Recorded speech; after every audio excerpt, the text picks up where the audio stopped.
selector.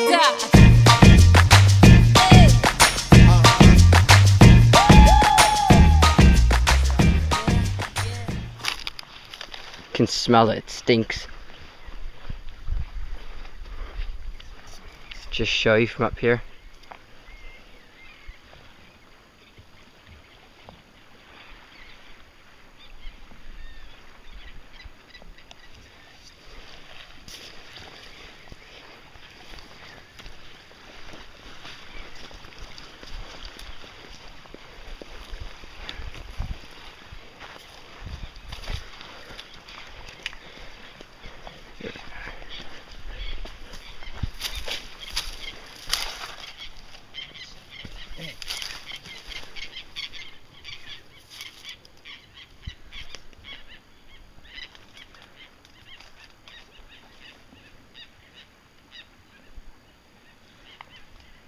A little commotion going on with the birds.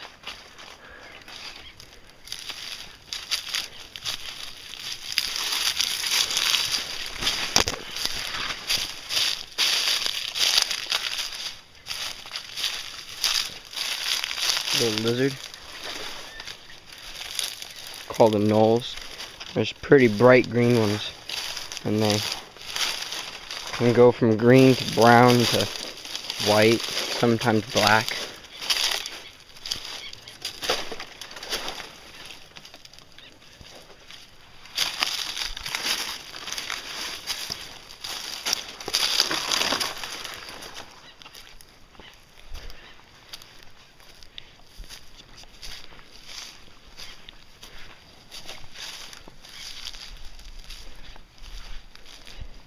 Whew, stinks.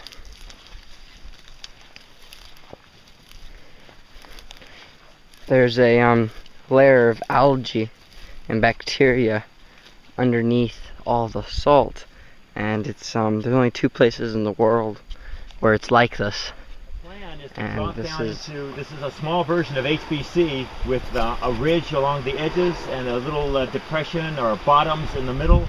We were in the bottoms of HBC yesterday and it was kind of muddy with conocarpus all around it. This island is even further out to sea than HBC, so there's so much salt in the middle of this island that conocarpus does not survive, and in fact the salt content increases to well above the sea level. And we've made measurements and it turns out to be, if there's water in the center, and there probably won't be today, but if there's water in the center, it's about 10 times higher than that of the ocean.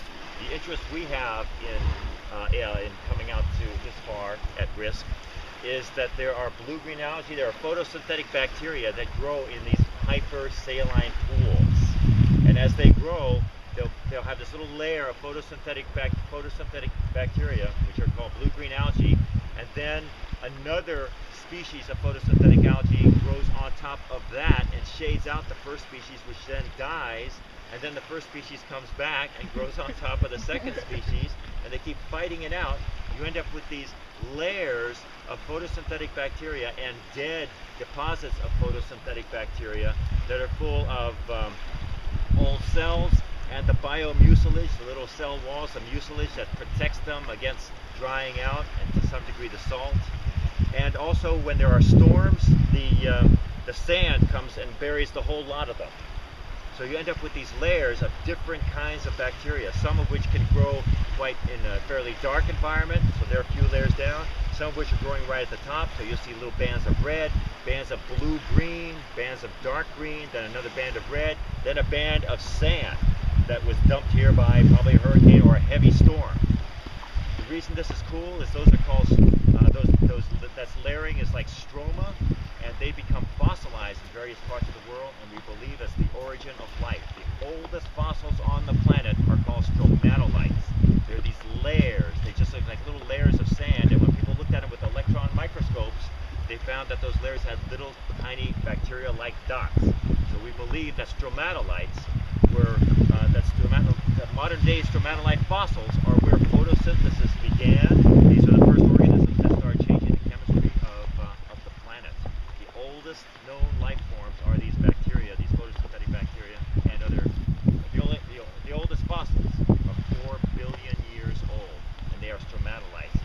very few places on the world today still have stromatolites forming. The two places I know of are Australia and the Bahamas. Way cool. The origin of life is what you're going to see in the center of this island. The way the Earth was 4 billion years ago. One idea that they have for photosynthesis is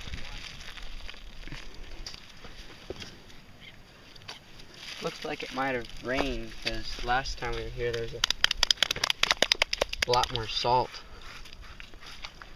This dude kind of banged the surface and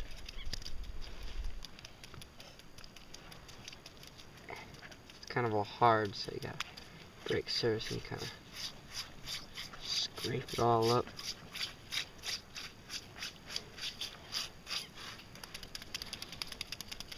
This is all wet, so it's hard to gather. Last time we were here, all the salt was dry.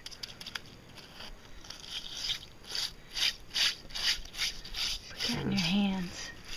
Get it together like that.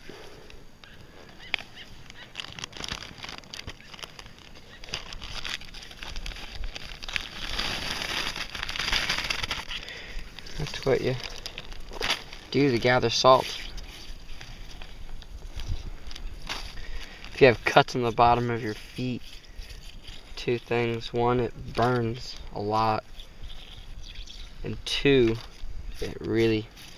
I've had cuts on the bottom of my feet and the next day they're just gone. So it really just heals them very fast.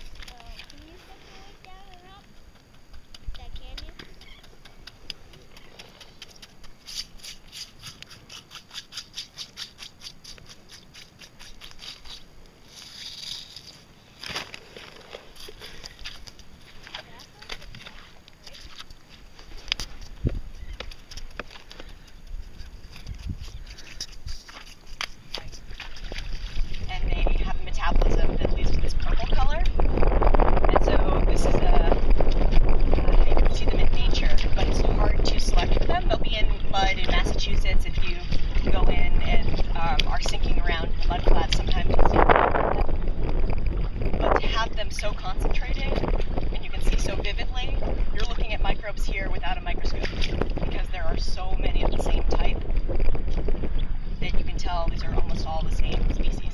so they're further down in the green.